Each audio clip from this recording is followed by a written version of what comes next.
Ada 3 indikator yang kita fokus. Pertama adalah pendidikan, kesehatan, dan juga daya beli ya.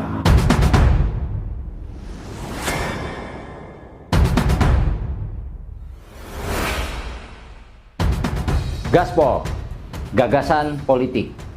Di sini tempatnya kita mengupas gagasan, ide, dan komitmen sejumlah tokoh di Jawa Barat. Assalamualaikum warahmatullahi wabarakatuh, Sobat Republika. Hampir separuh musim kampanye sudah dilalui oleh para calon kepala daerah. Kali ini kita ingin mengupas salah satu calon kepala daerah nomor urut 2, Pak Dadang Supriyatna dan Pak Ali Shakib. Dan kebetulan saat ini saya sedang berada bersama calon Bupati Bandung nomor urut 2, Pak Dadang Supriyatna atau akrab dipanggil Kang DS. Tanya apa gagasan beliau terkait Kabupaten Bandung. Seperti kita ketahui bahwa beliau merupakan calon bupati yang menggelorakan perubahan di Kabupaten Bandung dan satu periode sudah dilalui. Kita cari tahu perubahan sudah sejauh mana di Perubahan di Kabupaten Bandung memang sudah mulai terasa dan manfaatnya sangat luar biasa. Yang mana ada 3 indikator yang kita fokus. Pertama adalah pendidikan, kesehatan, dan juga daya beli ya. Karena ini akan mempengaruhi kepada IPM Kabupaten Bandung. Yang saat ini IPM Kabupaten Bandung yang sebelumnya 72 poin, saat ini sudah mencapai 74,01 poin. Artinya ada peningkatan 2 digit. Yang menurut hemat kami bahwa peningkatan 2 digit ini kan tidak mudah untuk dilakukan. Dan kira-kira secara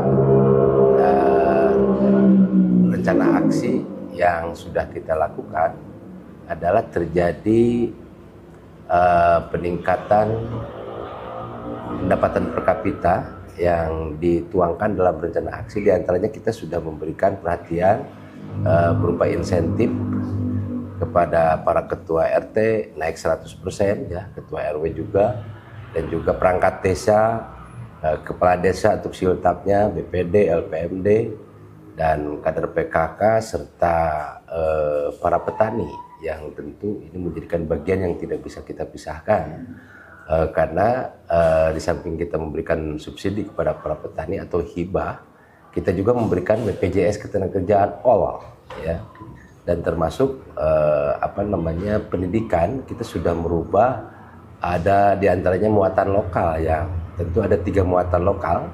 Pertama ada pendidikan Pancasila, pendidikan budaya Sunda, dan juga pendidikan mengaji dan menghafal Al-Quran. Maksud dan tujuan untuk bisa membentuk karakter dan akhlak anak-anak kita yang tentu dipersiapkan untuk menghadapi Indonesia Emas 2045. Dan kesehatan pun kita sudah bertambah 5 unit rumah sakit selama 3,5 tahun. Dan ini ada 3 rumah sakit yang sudah mau naik tipenya menjadi tipe C, sehingga pelayanan terhadap masyarakat pun ini akan lebih cepat tertangani. Dan termasuk pelayanan KTP, kartu keluarga itu sudah berbasis desa. Artinya setiap desa ini sudah memiliki anjungan dukcapil mandiri, walaupun belum seluruhnya, tapi minimal 50% ini sudah kita gelontorkan mesin ADM, sehingga pelayanan KTP dan KK nggak usah datang lagi ke soreang, cukup di desanya masing-masing. Kang DS, ini pendidikan menjadi isu menarik dan isu sentral juga di Kabupaten Bandung. Tentang rata-rata lama sekolah. Kalau kita before, after. Kalau before, kita kalau lihat daripada harapan lama sekolah itu kan di 12 tahun. Tidak berbanding lurus dengan rata-rata lama sekolah yang before-nya sekitar 8,7 tahun. Dan hari ini harapan lama sekolah Kabupaten Bandung sudah meningkat di 12,27 tahun. Dan rata-rata lama sekolahnya di 9,12 tahun. Artinya ada peningkatan yang sangat signifikan. Walaupun 0,2 digit, ini kan pendidikan itu susah untuk bisa menembus di angka 9. Tetapi alhamdulillah kami sudah melakukan inovasi yang mana ada 2 segmen tambahan. Yang pertama adalah kita menyediakan program PKBM. Jadi kita ada paket A, paket B, paket C. Ini disiapkan per tahunnya 50.000 orang dan ini sudah berjalan dalam waktu 3 tahun. Dan yang kedua adalah melaksanakan inovasi BESTI, beasiswa Ti Bupati. Tahun 2022 kita menganggarkan 80 mahasiswa, tahun 2023 sekitar 125 mahasiswa, dan tahun 2024 sekitar 250 mahasiswa. Insya Allah kita ke depan kita anggarkan di sekitar 500 calon mahasiswa. Nah tentu kami juga sudah melakukan kerjasama dengan seluruh perguruan tinggi, bukan lokal, regional, tapi nasional. Jadi seluruh perguruan tinggi kita sudah kerjasama, kemanapun anak-anak kita ingin kuliah, ya tinggal silakan daftar dan mengikuti program BESTI. Kang, 1 periode lagi ke depan, jika terpilih nanti tuntas. Insya Allah. Jadi saya target kita minimal di 10 tahun ya, karena memang di sini ada kewenangan dari provinsi yaitu untuk SLTA. Nah, SLTA saya tidak bisa intervensi, kan ini merupakan suatu kewenangan Provinsi Jawa Barat yang tentu ini harus melakukan koordinasi, tetapi tidak mengabaikan sekolah swasta yang berada di Kabupaten Bandung. Tetap kita diajak ngobrol, nanti kita akan mapping berapa ketersediaan existing lulusan SD setiap tahunnya, lulusan SMP setiap tahunnya, dan lulusan SLTA setiap tahunnya. Dan kita juga akan melihat nanti ketersediaan sarana prasarana. Kalau sarana prasarana di sini masih kurang, ya kita diskusikan di mana titik lokus yang kira-kira harus kita tambah, baik itu SLTP maupun SLTA. Oke Kang, dari sekian. Dan yang tambahannya nanti ke depan kita akan mendorong untuk membuat perguruan tinggi di Kabupaten Bandung. Kang Dayas, ini dari sekian yang telah dilakukan, gitu ya, ini kita coba ulas di musim kampanye ini nih. Ya. Apa sih alasannya harus milih nomor 2 lebih bedas? Kita sudah melakukan perubahan, jangan sampai perubahan ini berhenti dan kembali kepada awal. Perubahan ini harus dilakukan, dan setiap detik, setiap jam, setiap waktu, dan setiap hari, dan setiap bulan, setiap tahun juga ada perubahan. Nah perubahan ini harus ditangkap dengan kesiapan mental dan kesiapan masyarakatnya itu sendiri. Jangan sampai perubahan kita udah semangat perubahan terus mundur lagi, ini kan sayang.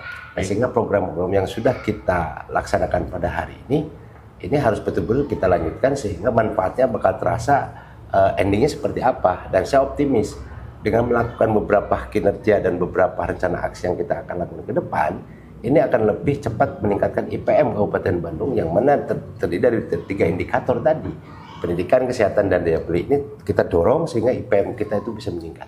Jangan putus di tengah jalan. Jangan sampai putus tengah jalan, karena putus tengah jalan itu bakal kembali lagi. Kang Dayas, kemarin Presiden 2024-2029 baru saja dilantik dengan formasi kabinetnya. Ya. Jika mengacu atau melihat formasi kabinet hari ini, seperti apa Kang Dayas melihat dengan rencana aksi ini? Apakah sinerginya akan lebih mantap gitu, apa lebih matang atau gimana? Visi dan misi juga rencana aksi yang akan kita persembahkan kepada masyarakat Kabupaten Bandung ini 40% sudah dikolaborasikan dengan rencana aksinya Pak Presiden terpilih. Karena visi kita adalah mewujudkan Kabupaten Bandung yang lebih bangkit, edukatif, dinamis, agamis, sejahtera, maju dan berkelanjutan menuju Indonesia emas. Jadi kalau kita lihat bahwa saat ini pemerintah sudah membuat RPJPN, Rencana Pembangunan Jangka Panjang Nasional, dan kita juga sudah membuat RPJPD, Rencana Pembangunan Jangka Panjang Daerah. Ini sudah disinkronisasi sehingga fase pertama pondasi ini betul-betul kepada peningkatan kualitas sumber daya manusia yang profesional dan paham tentang digitalisasi. Yang keduanya kita mempersiapkan data yang lengkap, big data. Yang ketiganya adalah riset and development, kajian dari semua unsur, dan juga ada institusi yang kuat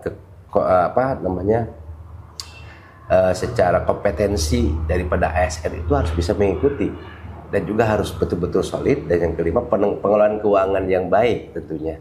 Nah semuanya ini kita kemas dalam suatu rencana aksi yang insya Allah ini akan bisa menghasilkan IPM Kabupaten Bandung secara signifikan.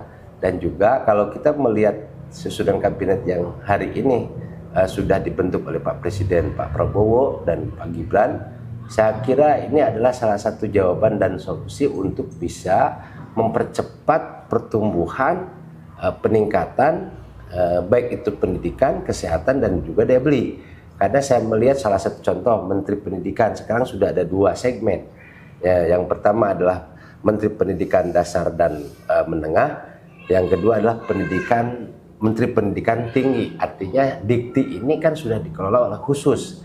Nah, tentu dengan adanya pendidikan dasar dan menengah ini akan bisa menerjemahkan dan fokus terhadap penyelesaian yang ada di lapangan, yang tentunya berdasarkan amanat Undang-Undang Dasar 1045 dalam rangka mencerdaskan anak bangsa. Semakin optimis berarti dengan formasi ini. Baik, Sobat Republika, seperti itu gagasan politik, gagasan atau rencana aksi yang akan dilakukan oleh Kang DS melalui pasangan Bedas menjadi lebih bedas gitu ya. Dan demikian alasan mengapa harus dilanjutkan Kabupaten Bandung di bawah kepemimpinan Kang DS dan Kang Ali Syakib. Assalamualaikum warahmatullahi wabarakatuh. Sampai jumpa di episode selanjutnya.